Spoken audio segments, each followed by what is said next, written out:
भाइयों और बहनों, ये अच्छी बात नहीं है।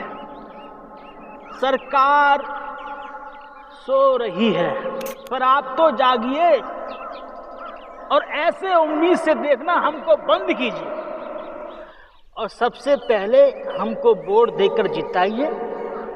और जब तक हम जीत नहीं जाते, अरे मेरी मैया, अपनी अपनी समस्याएं खुद सुलझाइए। आज लापता गंज से समस्याओं का गंज हटाएं और इसके लिए बुद्धिजीवी आगे आए। देखा आज लापता गंज अपना काम कैसे औरों पर डाल रहा है ये नेता।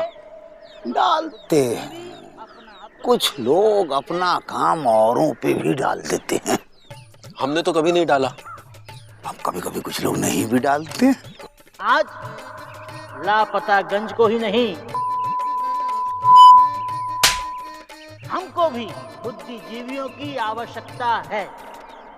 क्या ये नेता लापतागंज की समस्या सुलझा पाएगा? ना, समस्या सुलझाने के लिए बुद्धिजीवी आगे आएगा। बुद्धिजीवी? हाँ। जानते हैं क्या होता है? बुद्धिजीवी वो होता है जिसकी बुद्धि जीवित हो, जो सोचता है और सिर्फ सोचता है, जिसे समाज के दर्द से दर्द हो, जो मर्दों में मर्द हो। वाह! लेकिन आजकल ज्यादा सोचने वाले को लोग बुद्धिजीवी नहीं, पागल समझते हैं। तो समझ लीजिए, इस देश की समस्या पागल ही सुलझा सकता है। सही कहा कछुआ चाचा। 62 साल से अक्ल वालों पे विश्वास किया, अब पागलों पे विश्वास करना पड़ रहा है। लेकिन क्या लापतागंज में ऐसा कोई पागल मिलेगा जो लोगों के विषय में सोचे? राम राम। नेताजी उठिए, वरना पब्लिक जाग जाएगी। पब्लिक जागे तो हम हमेशा के लिए सो जाएं। तो आप अपना वोट देकर हमको जिताएं और ताली बजाएं।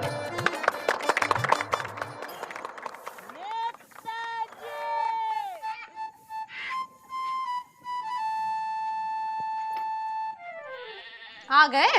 हाँ, बड़ी देर कर दी। काम था। कहाँ काम था? हम तो देख रहे थे, वहाँ नेताजी का भाषण सुन रहे थे। अब जब पता ही है तो काहे पूछ रहे हो कि क्या काम था? तो झूठ काहे बोल रहे थे कि काम था? नेता का भाषण सुनना भी एक काम होता है, और आजकल तो नेता का भाषण सुनना ही एक काम रह गया है। क्या कह रहे थे नेताजी? कह रहे थे कि समस्या सुलझाने में बुद्धिजीवी सामने आए, हमसे ये काम न करवाएं। पापा बुद्धिजीवी क्या होता है? होता है बेटा, ये भी एक जीव होता है, ये तुम नहीं समझोगे। तो समझाए दो ना, क्या जीव होता है? बेटा जो बुद्धिजीवी होता है ना, हाँ, क्या होता है? ये बहुत ही का? अरे बोलने तो दो बेटा। बुद्धिजीवी वो प्राणी होता है जिसके पास बहुत बुद्धि होती है, जो बहुत सोचता है। बुद्धिजीवी वो होता है जिसकी बुद्धि जीवित हो। हमारी तरह? तुम और क्या, हमारी बुद्धि जीवित है ना? अरे अपनी जीवित बुद्धि को प्रयोग में तो लाओ। पति थका हारा घर लौटा, उसे कम से कम चाय नाश्ता तो करवाओ। हाँ, हमारी सारी बुद्धि ना तुम चूल्हे चौके में ही घुसेड़ दो। अरे औरत आजकल खाली चूल्हा चौका नहीं संभालती, पूरा देश संभालती है, देश। लेकिन ये तुम्हारी बुद्धि में घुसे तब ना, उसके लिए बुद्धि का जीवित होना जरूरी है। हे गंगा मैया, काश हमरे पल्ले कोई बुद्धिजीवी पड़ा होता। हे भगवान, अगले जन्म में बुद्धिजीवी बनाना, ये बात। ताकि हम भी अपनी बुद्धि का प्रयोग करें और कछुआ चाचा की तरह शादी ना करें।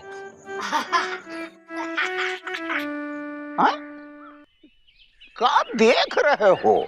आपको कैसे पता चला कि आप बुद्धिजीवी हो? अरे क्योंकि हम बुद्धि का प्रयोग करते हैं। हमने सोचा कि बुद्धिजीवी कौन हो सकता है, तुमने मान लिया कि हम बुद्धिजीवी हैं। वाह, खुद ने ही खुद को बुद्धिजीवी की उपाधि दे डाली। काहे? इसमें हंसने का क्या है? जब वो नेता लोगों को खुद को नेता कहने में नहीं शर्म आता है, तो हमको खुद को बुद्धिजीवी कहने में काहे शर्म आएगा कि हम बुद्धिजीवी? पापा कसम, कछुआ चाचा बिल्कुल सही कह रहे हैं। देखा, टुडेज के टाइम पे जो खुद को बुद्धिजीवी समझे वही असली में बुद्धिजीवी होता है। देखिए, क्योंकि गलतफहमी का कोई इलाज नहीं। पापा कसम कछुआ चाचा, आप अपने दिमाग को थोड़ा सोने दीजिए, क्योंकि ऐसा ना हो कि बुद्धिजीवी बनने के चक्कर में कहीं आपकी जीवित रहने के लाले न पड़ जाए। अरे एक बात सोचो कि इस देश का हर नागरिक अगर बुद्धिजीवी हो जाए तो देश कहां से कहां चला जाएगा। अरे नेता लोग समस्या सुलझाते हैं क्या? समस्या तो अब हम लोग सुलझाएंगे, बुद्धिजीवी लोग। तो पापा कसम शुरुआत हमारी समस्या से कीजिए ना। ठीक है, बताओ अपनी समस्या, दिखाओ। कछुआ चाचा, समस्या बहुत बड़ी है, वो खुद चल के हमारे पास नहीं आएगी, हमें ड्राइव करके उसके पास जाना पड़ेगा। आइए। अरे यहाँ नहीं भाई, पीछे बैठिए हैं। ओ, पीछे? अजीब समस्या है, बैठ भी नहीं पाते हैं। कुछ लोग ऐसे होते हैं जो समस्या के पास खुद ही चल के जाते हैं। आप तो अपनी समस्या को थोड़ा सा रहने दीजिए। चलिए चलो। अरे ठीक से बैठिए ना। मुकंदी भैया, आपको क्या लगता है कछुआ समस्या सुलझाएगा? अरे तो खुद ही अपने आप में बहुत बड़ी समस्या है, ये क्या सुलझाएगा? अरे आराम से। चलाने नहीं आता है। क्या समस्या क्या है?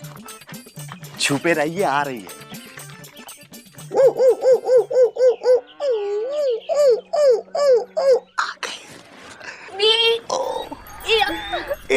How are you doing?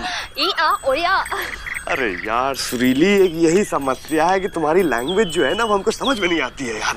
लेकिन ठीक है, हम किसी को अपने साथ लेके आए, वो समझाएंगे हमें। सुरीली! कौवा नहीं, ये कछुआ चाचा है। जो तुम बोलोगी ना ये हमको ट्रांसलेट करके समझाएंगे। अब बोलो। आहा, क्या बोली? ये बोल रही है कछुआ अच्छा है, दिल का सच्चा है।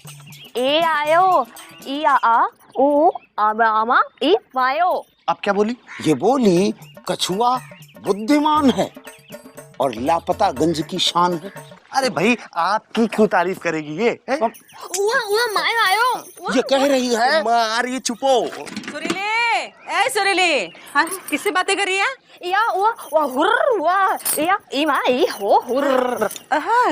कहाँ बोल रही थी? कछुआ चाचा, ये एक बहुत बड़ी समस्या है। जब भी हम सुरीली को भौंकते हैं ना, ये ताड़का बन के चले आती है। प्लीज हमारी समस्या हल कीजिए ना। क्या ये राष्ट्रीय समस्या है? ये अंतरराष्ट्रीय समस्या है। क्या इसे सुलझाने से देश का भला होगा? देश जनता से होता है और एक जनता का तो भला होगा। इसे सुलझाने से देश के भूखे को रोटी मिलेगी। सुलझा दो गुरु, हम रोज मंगलवार को फ्री का लंगर बंटवाएंगे पूरे लापतागंज में।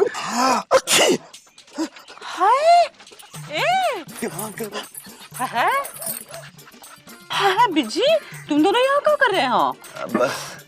कछुआ चाचा समस्या सुलझाने के लिए आए हैं। ये कछुआ का समस्या सुलझाएगा? सुलझाते हैं, कभी कभी समस्या भी सुलझा देते हैं। बिजी, ये कछुआ समस्या बढ़ाएगा? कभी कभी बढ़ा भी देते हैं। लेकिन आज ये समस्या सुलझा के रहेंगे। एक काम करो, आओ मिर्ची कूट दो, चलो। हाँ, हम बुद्धिजीवी हैं। वो क्या होता है? जिसकी बुद्धि जीवित हो। अच्छी बात है, बुद्धि जीवित है तो बुद्धि लगा के मिर्ची कूट दो। हाँ? ए बिजी, मदद करो, चलो आजा आजा।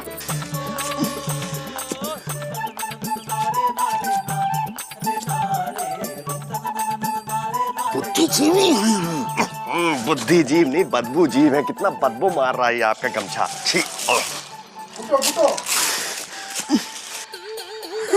ये लीजिए एक और।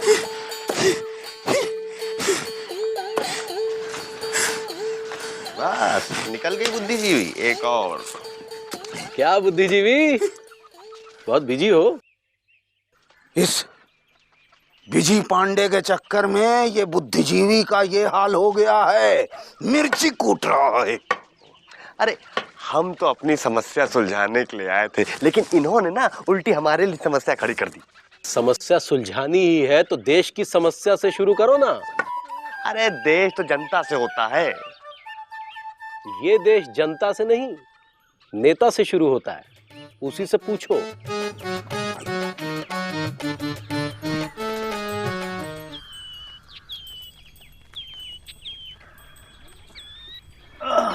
तो आप आए हमारी अरे मेरी मैया समस्या सुलझाने। जी हाँ, आप बताएं कि आपकी सबसे बड़ी समस्या क्या है। ये बुद्धिजीवी हैं, ये सुलझाएंगे। भाई हमारी नज़र में हमारी सबसे बड़ी समस्या है कि जिस इलाके से हम चुनाव जीते थे बाय मिस्टेक, फिर कैसे जीते। तो आप बताएं, बुद्धिजीवी होने के नाते हम आपकी क्या मदद कर सकते हैं? बुद्धिजीवी के नाते नहीं, हाँ अगर गुंडे बदमाश होते तो मदद कर सकते थे बूथ कैप्चरिंग करवाने में। अब गुंडा बदमाश होने के लिए तो अगला जन्म लेना पड़ेगा। तो लो फिर आओ। प्रजातंत्र तो अमर है, चुनाव तो आते जाते रहेंगे, समझे। अगर समस्या सुलझाने का इतना शौक है तो समस्या तक जाने की कोई जरूरत नहीं। पुलिस थाने जाओ, वहाँ आने को समस्या खुद चल कर आती है, उन्हें सुलझाओ।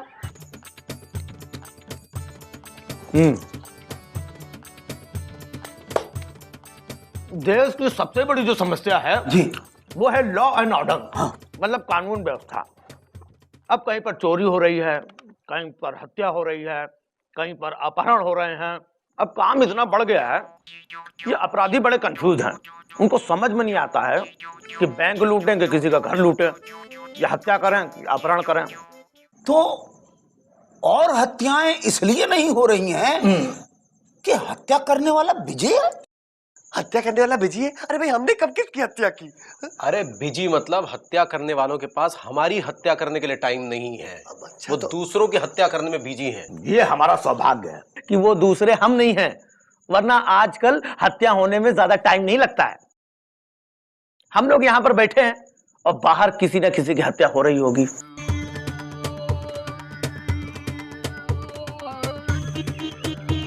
अरे मार डाला रे, मार डाला।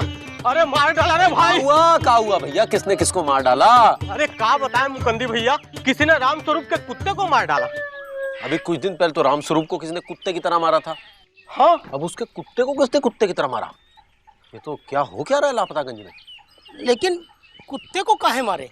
अब ये तो जिसने कत्ल किया वही बता सकता ना भैया। हम बुद्धिजीवी हैं और जहां तक हमारी बुद्धि जाती है उसके अनुसार आज राम स्वरूप के कुत्ते को कुत्ते की तरह मार डाला, कल पुत्तीलाल को मार डालेगा, परसों मुकुंदी बाबू को मारेगा, नरसों मिस्री को मार डालेगा। अरे चाचा, सुबह सुबह अशुभ बातें काहे कर रहे हो?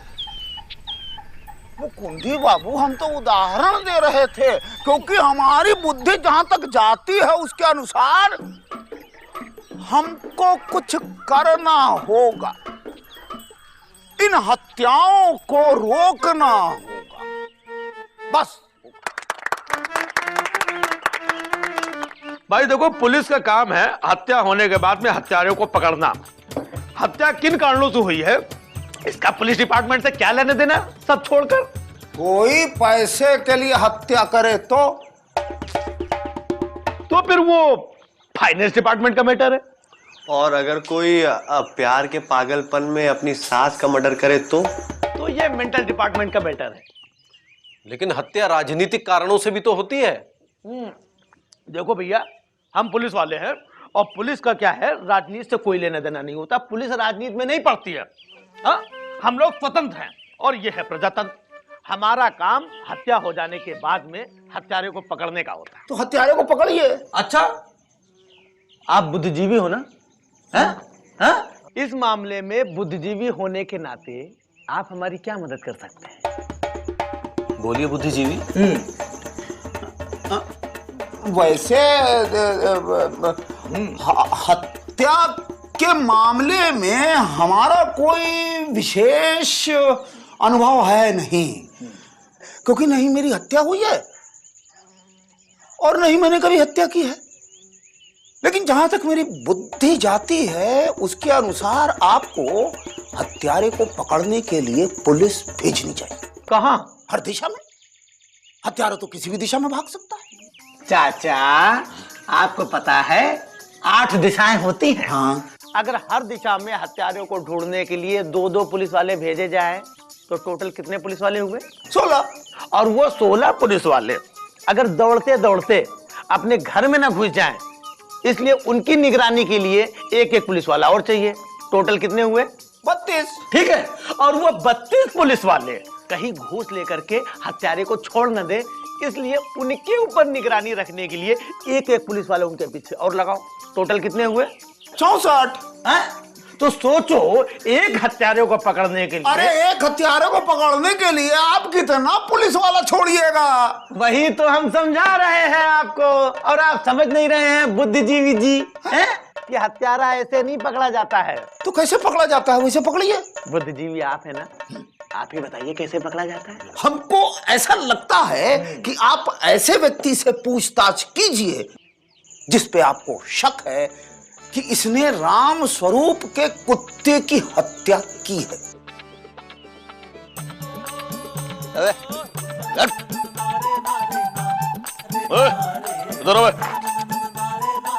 ये बता, तेरे पड़ोस में जो रामस्वरूप रहता था, उसके कुत्ते की हत्या तूने की है?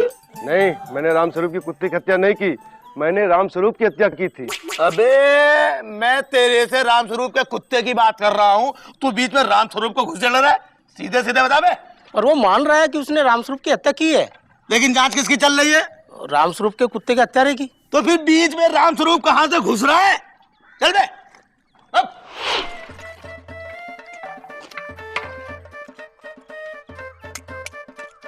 ए चाट बतासा, ये बता, रामस्वरूप के कुत्ते की हत्या तुमने की है? हम क्यों करेंगे? अब रामस्वरूप के कुत्ते को तो हम जानते भी नहीं थे। अब जब जान पहचान नहीं है तो हम हत्या क्यों करेंगे? सही है, जान पहचान नहीं तो ये हत्या क्यों करेगा? हा? हमारे पास इतना टाइम कहाँ है सर किसी की हत्या करने का? और अगर साहब किसी की करनी पड़ गई तो किसी को पैसे देके करवा लेंगे ना सर। आखिर हमारी भी समाज में कोई इज्जत उज्जत है कि नहीं? नहीं नहीं, मैं परदेशी हूँ, परदेश से मर्डर करके आया हूँ। मैंने यहाँ कोई मर्डर वर्डर नहीं किया है। अच्छा अच्छा, यहाँ कुछ नहीं किया ना? तो ठीक है, जा जा जा। तो फिर ऐसे हत्यारा कैसे पकड़ा जाएगा? भाई देखो, क्या है कि इस देश में इसीलिए पुलिस जो है हत्या को आत्महत्या का रूप दे देती है। और वैसे भी हमारे देश में सिर्फ अमीर की हत्या होती है। और गरीब की? गरीब को तो आत्महत्या करनी पड़ती है। अब वैसे भी गरीब को मारने का टाइम किसके पास है?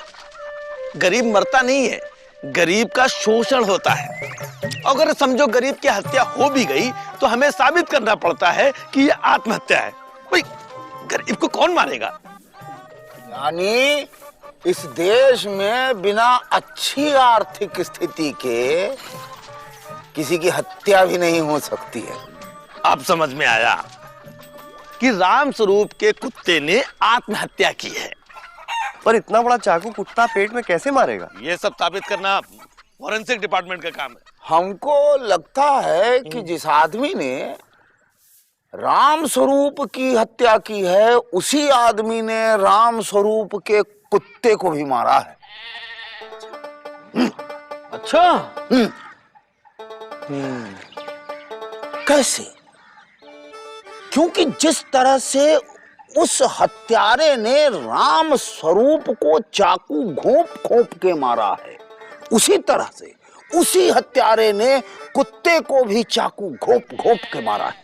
लेकिन कछुआ चाचा, एक बेजुबान डॉग जो सिर्फ भौं भौं कर सकता है, उसको एक हत्यारा क्यों मारेगा? उस डॉग की जुबान बंद करने के लिए वो कुत्ता भी मौकाए वारदात पे मौजूद था।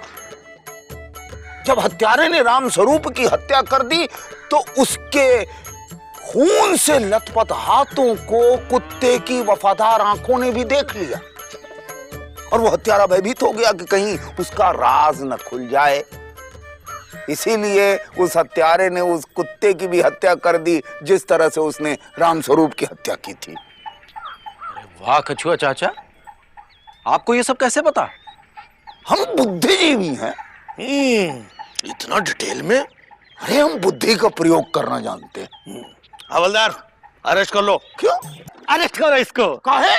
क्योंकि रामस्वरूप और उसके कुत्ते की हत्या इस बुद्धिजीवी ने की है। नहीं, हम इनकार करते हैं, हमने नहीं किया है, हम इनकार कर रहे हैं। पर कबूलवाना तो पुलिस के बाएं हाथ का काम है। कैसे? भाई हवालात में जब ये पिट के अधमरा पड़ा होगा तब इसको लगेगा कि यहाँ पर मेरी हत्या हो रही है, इससे अच्छा तो मैं दूसरे की हत्या कर देता।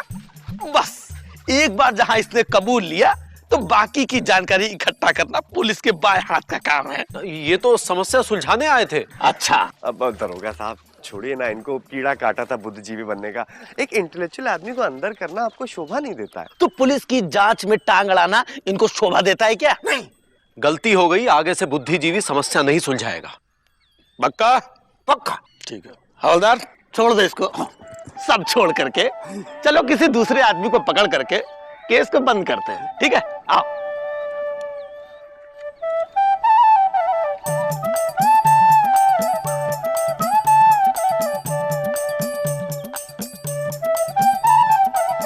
क्या देख रहे हो? समस्या सुलझाओगे नहीं? ये बुद्धिजीवी का काम है। तो क्या तुम बुद्धिजीवी नहीं हो? हाँ, बुद्धिजीवी तो वो है जो बुद्धि का प्रयोग ना करे। अगर आप सड़क के किनारे जा रहे हो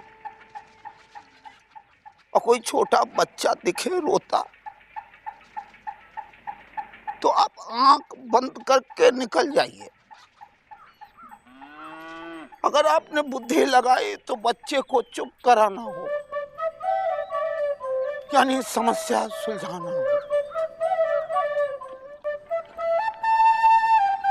देश की समस्या को सुलझाने के लिए बुद्धिजीवी का योगदान नहीं चाहिए, क्योंकि अगर समस्या ही सुलझ गई तो देश का गुजारा कैसे होगा? भैया देश माने? देश माने नेता, और यहां नेता देश से नहीं, देश नेता से है। भैया इनकी आंखों में शर्म कहां है? लापता है।